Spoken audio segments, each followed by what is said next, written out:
Good morning student. आज एक बार फिर से आपके लिए हम एक नया टॉपिक एक्टिव एंड पैसिव लेकर आए हैं और जानते हैं कि एक्टिव और पैसिव किस प्रकार से बनते हैं, उसके फॉर्मेट के बारे में जानते हैं और स्टार्टिंग से लेकर और लास्ट तक एक्टिव पैसिव किस प्रकार से बनते हैं, क्या उनके रूल्स रहते हैं, क्या फार्मूला रहता है, वो जानने के लिए, वो सीखने के लिए मेरे साथ वीडियो पर बने रहें और मेरे चैनल को सब्सक्राइब करें।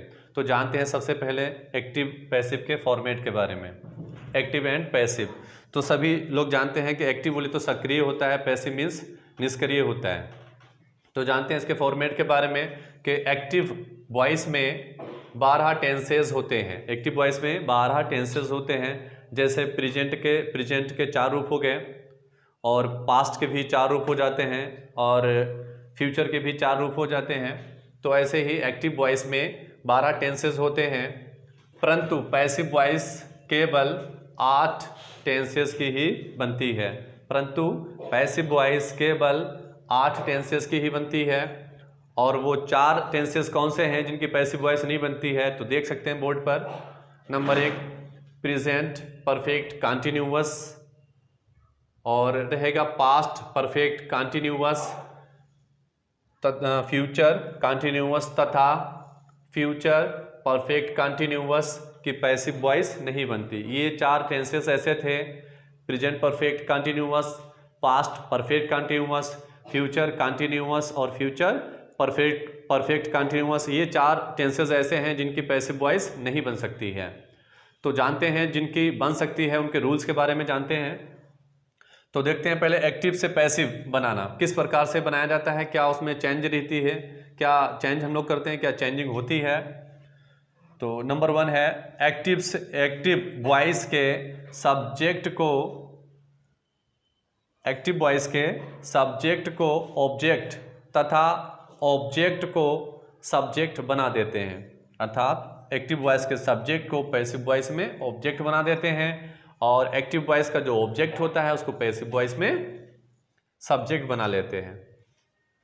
तो उसके बाद है आपका पैसिव वॉइस में नए ऑब्जेक्ट से पहले बाई लगाते हैं। पैसिव वॉइस में नए ऑब्जेक्ट से पहले जो पैसिव वॉइस बनेगा तो उसके जो लास्ट में जाता है एक्स्ट्रा वर्ड और के बाद में जो भी लगेगा तो उसमें क्या करते हैं, नया जो ऑब्जेक्ट होगा लास्ट में उससे पहले बाई लगा लेते हैं।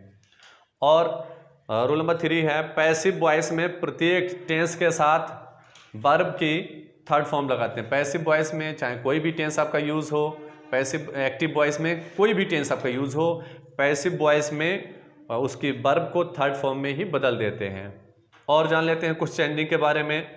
जो सब्जेक्ट और ऑब्जेक्ट चेंज हो जाता है, जैसे ये जो सब्जेक्ट आपका आई रहता है तो ऑब्जेक्ट उसका क्या हो जाएगा, मी, और वी का हो जाता है अस, दे का देम, शी का हर हो जाता है और ही का हिम हो जाता है, ही का हिम हो जाता है और यू का यू ही रहता है। ये आपके ऐसे जो प्रोनाउंस हैं जो आपके जो है ऑब्जेक्ट बन जाते हैं एक्टिव से पैसिव में। जो एक्टिव में ये रहेगा, ये जो रहते हैं एक्टिव में जो सब्जेक्ट ये रहेंगे तो उनके पैसिव वॉइस में ये ऑब्जेक्ट ये बन जाते हैं। ठीक है, अब जानते हैं कि इनके रूल्स के बारे में। तो प्रेजेंट इंडेफिनिट, तो सबसे पहले एक्सरसाइज है आपकी प्रेजेंट इंडेफिनिट, उसके बाद प्रेजेंट कंटीन्यूअस होगी, फिर प्रेजेंट परफेक्ट। और प्रेजेंट परफेक्ट का तो पैसिव वॉइस बनता ही नहीं है। तो जानते हैं प्रेजेंट इंडेफिनिट के रूल्स के बारे में। तो रूल नंबर 1 है यदि एक्टिव वॉइस प्रेजेंट इंडेफिनिट में हो तो कैसे पहचान लेते हैं प्रेजेंट जो हमारा प्रेजेंट इंडेफिनिट में एक्टिव वॉइस है, जब उसकी वर्ब में यस या यस दिया होता है। जब उसकी वर्ब की फर्स्ट फॉर्म बहुवचन जब रहता है ना, आपका सब्जेक्ट जब प्लूरल रहेगा तो क्या रहेगा, आपकी वर्ब की फर्स्ट फॉर्म लगेगी। और जब सब्जेक्ट आपका सिंगुलर होता है बोले तो एक वचन होता है तो वर्ब की फर्स्ट फॉर्म में यस या यस जोड़ देते हैं। तभी कहते हैं कि यदि एक्टिव वॉइस प्रेजेंट इंडेफिनिट में हो तो पैसिव वॉइस में इज एम आर बढ़ा लेते हैं। जो नया ऑब्जेक्ट होगा उसके अकॉर्डिंग इज एम आर बढ़ा लेते हैं। उसका फार्मूला है, आप देख सकते हो, सबसे पहले क्या चाहिए अफर्मेटिव के लिए, ऑब्जेक्ट चाहिए होगा। ठीक है, ऑब्जेक्ट लगा लेते हैं। उसके बाद फिर क्या है, जो एच बी रहेगी helping verb is am are जो बढ़ा लेते हैं। नया ऑब्जेक्ट जैसा होगा वैसे ही हेल्पिंग वर्ब लगा लेंगे। उसके बाद वर्ब की थर्ड फॉर्म हो जाती है प्लस एक्स्ट्रा वर्ड्स, अतिरिक्त शब्द। उसके बाद क्या है, आप बाई लगा सकते हैं बाई के बाद चाहिए होता है सब्जेक्ट। किसका सब्जेक्ट? एक्टिव का। जो एक्टिव का सब्जेक्ट होता है उधर, तो इधर आपके आके ऑब्जेक्ट बन जाता है। जैसे एग्जांपल से समझ सकते हैं, ये ही और है ही राइट्स ए लेटर, वह एक पत्र लिखता है। तो ही क्या है? आपका सब्जेक्ट है, राइट्स क्या है? एक वर्ब है, और ए लेटर क्या है? ऑब्जेक्ट है। लेकिन करना क्या है, हमें पैसिव वॉइस बनाना है, तो क्या चाहिए? सबसे पहले ऑब्जेक्ट चाहिए। तो ऑब्जेक्ट क्या? ए लेटर है, क्या हो जाएगा? A letter. लिख लिया, अ लेटर। ये आपका इधर आके सब्जेक्ट हो गया, अ लेटर। उसके बाद क्या है? हेल्पिंग वर्ब, सिंगुलर में है ना, अ लेटर, इज हो जाएगा। A letter is, look at the board, everyone look at the board. क्या है? A letter is, a letter is आपका ऑब्जेक्ट हो गया। हेल्पिंग वर्ब हो गई। उसके बाद क्या चाहिए? वर्ब। वर्ब क्या है? राइट्स। वर्ब क्या है? राइट्स। क्या हो जाएगा? रिटेन। थर्ड फॉर्म में हो जाएगा, a letter is written. Third और क्या है? फिर चाहिए एक्स्ट्रा वर्ड। एक्स्ट्रा वर्ड कुछ है नहीं, तो डायरेक्ट बाई पे पहुंच जाते हैं, बाई लगा लिया। फिर क्या चाहिए? सब्जेक्ट। सब्जेक्ट किसका? एक्टिव का। ही का क्या हो जाएगा? हिम। बात समझ में आ गई? एक्टिव से पैसिव इस प्रकार से बन जाते हैं। ही का हिम हो जाता है, जैसे कि अभी हमने आपको बताया था कि जो सब्जेक्ट से ऑब्जेक्ट कैसे हो जाता है। और है रूल नंबर 2, निगेटिव सेंटेंस में डू नॉट, डज नॉट हो तो होता ही है। प्रेजेंट इंडेफिनिट के निगेटिव में डू नॉट और डज नॉट होता है सब्जेक्ट के अकॉर्डिंग। तो डू नॉट या डज नॉट हो तो डू और डज को हटाकर नए ऑब्जेक्ट के अनुसार इज, एम, आर के बाद नोट लगाते हैं। डू नॉट के डू के बाद में नॉट है, डज के बाद नॉट है, तो क्या करते हैं? पैसिव वॉइस में डू डज हटा देंगे, इज, एम, आर नोट कर देते हैं। जैसे फार्मूले से आप समझ सकते हैं, ऑब्जेक्ट है प्लस हेल्पिंग वर्ब है, इज, एम, आर नॉट, उसके बाद फिर नॉट है, वर्ब की थर्ड फॉर्म, एक्स्ट्रा है, बाई प्लस आपका सब्जेक्ट है। तो सेंटेंस से आप समझ सकते हैं, I do not call him, मैं उसे नहीं बुलाता हूँ। तो आप देख सकते हैं, तो सबसे पहले क्या चाहिए? हमें ऑब्जेक्ट चाहिए। ये आपका आई क्या है? सब्जेक्ट है। ये कॉल क्या है? आपका वर्ब हो गया। और हिम क्या है? आपका सब ऑब्जेक्ट हो गया। सबसे पहले ऑब्जेक्ट चाहिए, ऑब्जेक्ट है आपका हिम। हिम का क्या हो जाएगा इधर आके? ही के बाद, उसके बाद क्या है? हेल्पिंग वर्ब चाहिए, ही के साथ इज हो जाएगा। नॉट चाहिए, लग जाएगा, डू हट गया ना आपका, ही इज नॉट। फिर वर्ब क्या रहेगी? कॉल। कॉल थी आपकी, थर्ड फॉर्म में कर दिया called, he is not called. उसके बाद एक्स्ट्रा वर्ड चाहिए, एक्स्ट्रा वर्ड कुछ है नहीं, डायरेक्ट बाई पे पहुंच जाएंगे, बाई हो गया। उसके बाद अभी क्या चाहिए? आई। आई का क्या है? मी हो जाएगा। आई का मी हो जाएगा। आई क्या है? आपका सब्जेक्ट है। किसका सब्जेक्ट है? एक्टिव वॉइस का सब्जेक्ट। तो he is not called by me. और आपका जो है लास्ट रूल्स है इंटेरोगेटिव का, रूल नंबर 3, यदि डू या डज सेंटेंस के आरंभ में हो यानी शुरू में हो, तो नए ऑब्जेक्ट के अनुसार डू डज को हटाकर इज, एम, आर कर देते हैं, इज, एम, आर कर देते हैं, फिर ऑब्जेक्ट लगाते हैं। जैसे फार्मूले से आप समझ सकते हैं, सबसे पहले इज है, इज, एम, आर, उसके बाद है ऑब्जेक्ट है, फिर वर्ब की थर्ड फॉर्म है, उसके बाद एक्स्ट्रा वर्ड है, उसके बाद फिर बाई लगाते हैं, फिर जो है सब्जेक्ट लगाते हैं। किसका सब्जेक्ट? एक्टिव का। एग्जाम्पल से इसको भी समझ सकते हैं, आप देख लीजिए, डू यू बीट हर, आपका डू या डज स्टार्टिंग में दिया है, आरंभ में है, तो क्या करते हैं? नए ऑब्जेक्ट के अकॉर्डिंग, नया ऑब्जेक्ट इधर आपका ये क्या है? सब्जेक्ट है, बीट क्या है? वर्ब है, ऑब्जेक्ट क्या है? हर है। तो हर का जब इधर आएगा तो क्या हो जाएगा? शी। तो ये नया ऑब्जेक्ट आ गया, नया ऑब्जेक्ट इधर आके सब्जेक्ट हो जाता है। तो जब नया ऑब्जेक्ट है तो इधर जब शी है, सी के बाद में वैसे अफर्मेटिव निगेटिव में इज लगाते हैं। अभी क्या है, जो अफर्मेटिव में और निगेटिव में सब्जेक्ट के बाद जो हेल्पिंग वर्ब लगती है, इंटेरोगेटिव में वही हेल्पिंग वर्ब सब्जेक्ट से पहले हो जाती है। तो क्या हो जाएगा? इज हो जाएगा, ये फार्मूला भी कह रहा है। तो उसके बाद में आपका क्या है? डू हट गया, इज, शी। उसके बाद क्या चाहिए है? ऑब्जेक्ट भी हो गया, लगा दिया आपका वर्ब की थर्ड फॉर्म। वर्ब बोले तो बीट, बीट क्या है? ये वर्ब है, थर्ड फॉर्म चाहिए, बीटेन हो जाता है, बीटेन हो गया। उसके बाद क्या चाहिए? Extra word. एक्स्ट्रा वर्ड इसमें कुछ है नहीं अतिरिक्त शब्द, डायरेक्ट पहुंच जाएंगे बाई पे, बाई पे पहुंच गए। उसके बाद स्टूडेंट पहुंच जाएंगे हम लोग कहाँ? सब्जेक्ट पे। सब्जेक्ट किसका चाहिए है? एक्टिव का। एक्टिव का सब्जेक्ट कौन था यहाँ पर? यू था। तो यू का क्या होता है? यू का यू ही रहता है, चेंज नहीं होता है। इंटेरोगेटिव है, रहेगा इंटेरोगेटिव में ही, तो यू का यू रहता है। तो स्टूडेंट कुछ और एग्जाम्पल्स के बारे में जान लेते हैं। जैसे आपका एक्टिव है, एक्टिव को पैसिव बनाने के लिए डबल ऑब्जेक्ट वाले कुछ सेंटेंस होते हैं जिनमें डबल ऑब्जेक्ट दिया हुआ होता है, उनमें क्या करते हैं, जैसे आपका एक्टिव है, active voice he teaches me English, he teaches me Hindi sorry, he teaches me Hindi. अब इसमें आपका क्या है, ही सब्जेक्ट है और टीचेस वर्ब है, मी ऑब्जेक्ट है और हिंदी भी ऑब्जेक्ट है।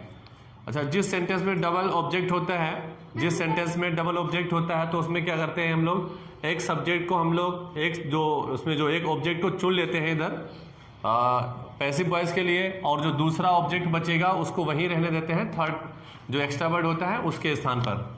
जैसे पैसिव बनाते हैं, सबसे पहले हमें क्या चाहिए, ऑब्जेक्ट चाहिए। ऑब्जेक्ट चाहे ये उठा लो, चाहे मी वाला या हिंदी वाला। सपोज पहले मी वाला उठा लेते हैं, मी का इधर आके पैसिव वॉइस में क्या हो जाएगा, आई हो जाता है। ऑब्जेक्ट चाहिए होता है ना, सबसे पहले ऑब्जेक्ट लगा लिया, मी का आई हो गया, उसके बाद आई के साथ हो जाएगा एम, आई एम, उसके बाद फिर हो जाएगा third form taught, TAUGHT taught, I am taught, उसके बाद हिंदी, क्योंकि एक्स्ट्रा वर्ड पे आपका जो है जो दूसरा ऑब्जेक्ट बचता है, दोनों ऑब्जेक्ट में से एक ऑब्जेक्ट चुनकर पैसिव वॉइस का सब्जेक्ट बनाते हैं, यहाँ स्टार्टिंग में लिखते हैं, और जो दूसरा ऑब्जेक्ट बचता है उसको उसी के स्थान पे रहने देंगे, उसको एक्स्ट्रा वर्ड में फिर लिखते हैं, एक्स्ट्रा वर्ड मानते हैं उसे, ठीक है।